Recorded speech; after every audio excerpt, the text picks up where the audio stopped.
Pilipinas, magandang araw po sa inyo, ka-coffee, Luzon, Visayas at Mindanao, sa mga ka-coffee natin abroad. Balita muna tayo patungkol po dito sa kaso ni Mima Alicia, ng ating kaibigan na si Mima Alicia, no?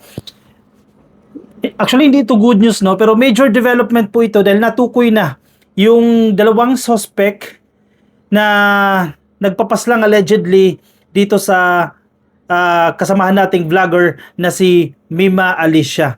At hindi po ito politically motivated.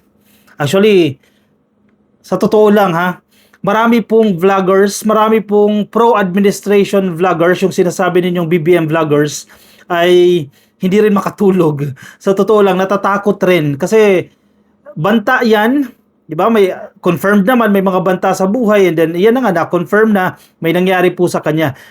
Good thing, actually hindi good thing hindi ko alam kung paano lang ma-describe, no? Kahit papaano mabilis yung naging investigasyon ng PNP at lumalabas nga na posibleng konektado po ito sa isang sindikato. Therefore, ito po ay hindi politically motivated. Anong ibig sabihin natin kapag sinabi mong politically motivated? Ang pagtsugi po dahil sa kanyang political views. Ang pagtsugi sa isang tao dahil kinalaban niya sa pamamagitan ng kanyang mga salita, sa pamamagitan ng kanyang mga vlog ang isang tao. Hindi po ito politically motivated base po sa investigasyon. Actually, wala pa pong conclusion pero yan po yung lumalabas sa initial investigation, initial reports na ipinakita po ng Philippine National Police sa media. Panoorin muna natin ito, ka-coffee, no, para magkaroon din po kayo ng ideya patungkol po sa recent development na ito. In fairness sa PNP, thank you PNP dahil mabilis po yung inyong pagkilos. Alam mo, ka-coffee, no? Bagamat malungkot po yung pagpanaw ni Mima Alicia, actually sa akin ilang araw na po yan, Friday nangyari, Friday talagang tuliro talaga ako ng Friday, hindi ako makapag-concentrate Friday. Siyempre kasama ko yun sa vlog diba? Every Tuesday magkasama kami, nagbo-vlog kami, nagkikwentuhan kami prior, and then yun na po yung nangyari. Friday, Saturday, Sunday. Ang hirap tanggapin no? Pero may mga nababasa rin ako mga analysis, may mga comments na wala tayong magagawa. Ayan na po yung sitwasyon.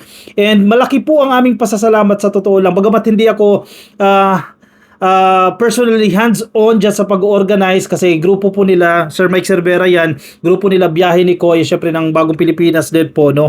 Ito pong pag-arrange sa wake ni Mima Alicia, and ganoon din po yung ibang logistics. Malaki po yung aming pasasalamat sa administrasyon ni PBBM kasi sa dulo ng buhay, actually hindi sa dulo ng buhay, no? Sa huling mga panahon or sa huling ng katawan ni Mima dito sa lupa, hindi siya pinabayaan ni PBBM.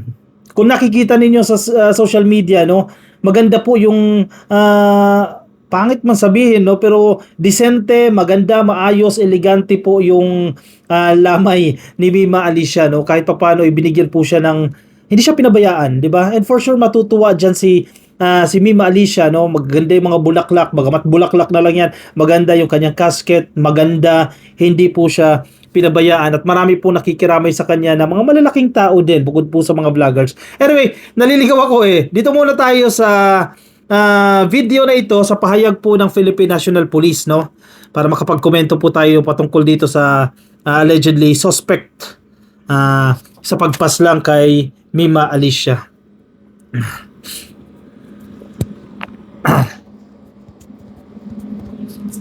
Teka lang. Yan. Na-identify na po.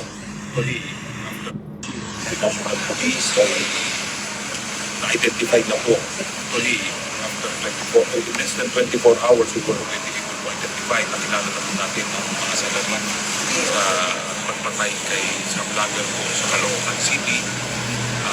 Kagaya po lang sinabi niya, most probably ay ito po'y miyembro ng sindikato or inupahan ng isang sindikato para po ipapaslang o ipapatay si vlogger natin si Elias Mima. So, okay. Mahina yung audio no? Pero sige, summarize ko na lang. Napanood ko na yan kanina, no? Ang sinasabi po dito ng pulisya, sa kanila pong yun, lumakas. Wait lang. Ang sinasabi po ng PNP dito, ayon po kay Acting Chief PIO, Police Colonel Allen Reyco, lumalabas po na maaaring miyembro ng isang sindikato ang tsumugi kay Mima Alicia. Miyembro ng sindikato or inupahan po ng isang sindikato. Galing po mismo yan sa Philippine National Police. At ang good thing, mabilis po itong pagresolba. At hindi nila ito pinabayaan. Sa loob lamang, sinasabi niya, more than 24 hours, nagkaroon na po agad ng lead, nagkaroon na po agad ng major development dito po sa kaso ni Mima Alicia. Ang isa pong naging dahilan dyan, kasi malaking bagay yung tulong ng Philippine National Police and even yung NBI, tumulong din po sila para mapabilis po yung investigasyon na yan. In fact, bumuo pa nga ng Special Task Force. Pag sinabi mo na kasing Special Task Force yan, talagang tututukan talaga nila yan. May direktiba po galing sa taas, natutukan nyo po yan. Ang term nga nila dyan exhaustive investigation. Lahat ng pwedeng gamiting intelligence, lahat ng pwedeng gamiting resources, gamitin nyo na para matuldukan po itong kaso na to, and as early as possible magkaroon po ng resolusyon. Hustisya po ito para sa pamilya ni Mima, sa kanyang mga kaibigan, at agad-agad po yan. Bumuo ng task force yung Caloocan Police at iyan, tinutukan po nila, and finally meron na po agad silang na-identify na witness. Balikan po natin yung statement kasi may mga sinasabi pa po siya dito si Colonel, no, ng mga profiling. Na-identify na po actually City. Kagaya mo lang sinabi niya, most probably ay ito po'y membro ng sindikato or Wait lang, may tumatawag. Mamaya ka na. Kaibigan natin. vlogger po sa Caloocan City. Kagaya mo lang sinabi niya, most probably ay membro ng sindikato or inupahan ng isang sindikato para ipapaslang o ipapatay si vlogger natin si alias Mima o mas Mima. So, we are hot on the tracks. Sinusundan pa po natin hanggang ngayon. Nasa operations pa po tayo. But also, we are already readying the case to be filed against these two. Itong dalawang na-identify na namin na mga salarin. At pinoprofile na rin po natin sila kung ano po ang kanilang nagawa noon. Yung isa po ay meron na po patong-patong na kaso. So, everything will be given. We cannot give specific details as of now.